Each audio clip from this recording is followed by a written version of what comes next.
Greetings Internet, Didier here, and we just got back from the Set 2 sealed event that we played at Portal Comics and Gaming in Bethlehem, PA, where I just happened to pull out the big W. How did you do, Ryan? I did not pull out the W.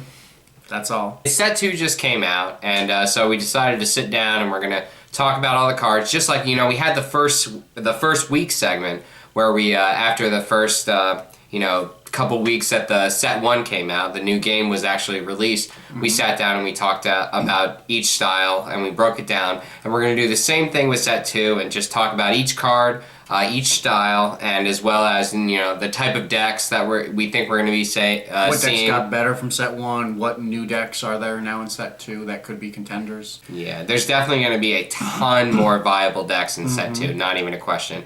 And I'll tell you one thing that they improved on. The foil pattern. Now, a lot of people have said that these foils kind of look like stickers. I would disagree. They definitely are shiny. I'll tell you that. They're very shiny. But I wouldn't equate them to stickers. They don't feel like stickers. They don't feel like you can peel them off. They feel like heavy, like foil cards. And some of them really pop. I personally really like the personalities. The personalities with the full foil backing, I think, are fucking amazing.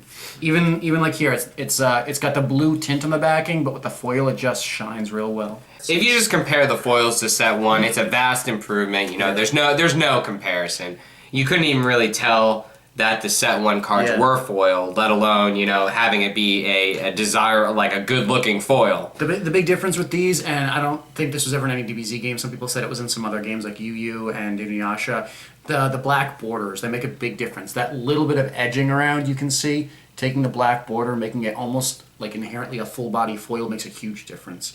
My only negative thing to say is that in comparison, they make the Set 1 foils look just that much worse. Yeah, it really shows how shitty the Set 1 foil is. These aren't ridiculous, but if you play one of these down next to a Set 1 foil, it's gonna look janky. I mean, it is. So we're gonna start with freestyle in this video. We're gonna just look at each style critically, talk about each card that came out, how it's gonna fit in your deck that you're currently playing, and how it's going to create new decks, in the future. We thought we would talk about the ultra rares first because, ultra rares, everyone's talking about them. A lot of people have said that the ultra rares aren't very strong in this game, and I would mostly disagree. Especially when it comes to the heroic ultra rare, the heroic assistance, right? Yes. The heroic assistance, it's a limit to both the ultra rares are a limit 2 per deck. The heroic assistance is another setup, so it kind of flows with the gameplay of the ultra rare in the first one. So they're both setups. You gain 2 stages. That's almost like insignificant. It helps. It's not bad, but it doesn't. I think it's a nice little bonus with that card. Yeah, especially because the decks that you're going to want to be playing this ultra rare in are very control-y. Yeah. So that extra 2 stages can give you the stages you need to perform an energy attack. Yeah. So you can kind of sit back, take damage, and just kind of sit with this card out, and then know that you can perform that energy attack in your hand with this card on the field. And what this deck does is it puts a card on the top of your deck from your discard pile, any physical combat, energy combat, or event, which inherently may not seem that great. It puts it on the top of your deck, and the secondary part of the ultra rare is that you can choose to shuffle the ultra rare into your deck or leave it in the discard pile. So you have to combo a little bit to be able to use it effectively. You have to use something to draw a card, which, as we may talk about later, there are a lot of combo potential cards in this set, not just in Set 2, but that work with cards from Set 1 to make combos happen. It's not that hard to be able to set up a card to draw. I mean, you could use that in a red deck to draw with the Mastery. You could use it in an orange deck that uses the new drill to draw 2 cards. Yeah, there are a few stuff. Tien Ally, draw a card. There you go. If it hits. Using preparation. Retrieving preparation. But, there are a lot of cards styled that are right now that do a similar effect, like Sane Scouting or Blue Narrowscape, as well as Blue Positioning Drill. And there are a lot of styled cards that do a similar effect, but, there's not, I don't even think there's one freestyle card that has this effect. And besides this one, no. Yeah, it's a very control-y effect. Any style is going to be able to just use this card and put any card to the top of their life deck and be able to, just the combos that it's going to open up. It's good. I almost wish it wasn't a Heroes Only card, but I get it. It is an ultra rare, and it does flow with the Set 1 ultra rare well. I could see it though leading heroes into almost a style going forward if the ultras keep into this pattern. Yeah, you know, they try to make heroes in general more controlly. We'll see that when we go over the allies as well. But yeah, in general, heroes are more controlly, and then villains are more aggressive. And then we see that with the villains ultra rare, which is villainous empowerment. And this kind of has some feels from A Father's Struggles from the old game. It shuts down all setups and drills for the combat. It's a combat event. And then, you know, kind of as a caveat, you get to search your life deck for a style drill and place it into play. You can't use it for that combat, but you do, later on, you get to use it. So it is slight card advantage there that you gain. And, you know, really aggressive decks, what kind of decks are going to want to play this card? It's definitely weaker than the heroic card. It is, but I can still see in some decks. I mean, even, obviously, villain decks you don't even need drills, could just play it to shut down other drill decks. But I could see it used in, I mean, if there's such a thing as a villain orange deck, because you can put a devouring drill, put it in play at the end of get to use it at the end of combat, you know?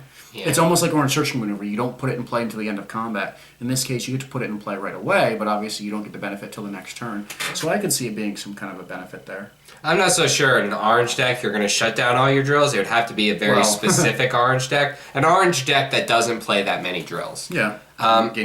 I would say more aggressive decks like Saiyan, maybe red. Blue. Blue, yeah. Because it really depends on the blue deck, just like it would for the orange. I mean, if you're just playing a blue mental drill, you could just see their hand and then play that and turn it off. You already know what's in their hand.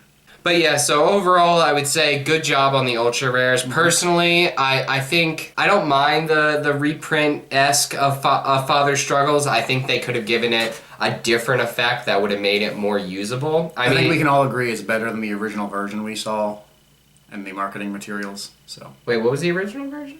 The original version was the Dragon's Victory nonsense. Oh yeah. Well, they just really, oh yeah. You just Panini just take it from There are a couple of cards that we'll notice have changed completely. I mean, it's just a completely different card than what we saw in the marketing promotions. Panini, take it from someone who's played every iteration of this game. Do not create alternate win conditions. Especially in set 2. Dragon Ball, Survival, MPPV, and then, you know, if you want to count milling as kind of another win condition, because it's not really damage, and it's hard for you to prepare for milling, and it's kind of treated differently. If you want to count that, sure, milling, but don't create Dragon's Victory. No. You know, don't... You want to make a ridiculous card, make a card that lets you put 2 Dragon Balls in your deck into play. Don't create... What was that? It's not crazy, but it's something that could be doable. What was that GT card that made you win? A World Ends? Rainbow? No, there's Rainbow Glistening Shot. End of the World? No, Rainbow Glistening Shot was like a Super Goku's Blinding Strike. What wasn't? It was like End of the World or something like that. There was one where you'd have one of each style drill in play. Yeah. In play, which you can only do in non-Tokugawa, which wouldn't obviously be feasible. Yeah, and you'd have to have mixing drill in play, Goku's mixing drill. But yeah, I think it was End of the World or something like that. Yeah, don't make any. Or yeah, and then there was another card called Captured. If you had like you had to 3 allies and attach the captured card, the wanted poster to each of them, and then if you played, it was don't do any ridiculous of that. card combination that involved 3 ultra rares at least. Just don't none of that. Just none of that in this game. Keep it simple. The KISS method, please. The ultra rares, we like them. Heroic, vastly superior to the villainous one. I don't think we'll see very much play with the villainous one. I think we're going to see It's funny because I think the consensus is the the heroic one is better, but the villainous one shuts off the heroic one, so it's a little ironic. So, oh well.